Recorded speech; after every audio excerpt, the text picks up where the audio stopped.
আমার ভাগিনী বৌমা উনি আমার কাকা, তাহলে কি হবে হলো বুঝে দাওলা? দাদু হবে। হ্যাঁ খাইতে থাক, আজকে খাবো।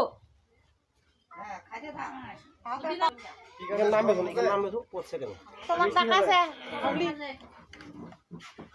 হুকুম মানিয়ে পালাছি খুব খাওয়া দেবে। আমার বৌমা কি করে জমা যাবে দি এই হেলে মানি আসি দে ওই দাও তোমার হুকুম মানিয়ে পালাছি দাদু খাওয়ার সাথে ভালোই আল্লাহ আল্লাহ এই পিরিজন ভাই হ্যাঁ পিরিজন মাথাটা হেলা মাথাটা ভক্তি দে এই পপি বৌদি এই মিষ্টি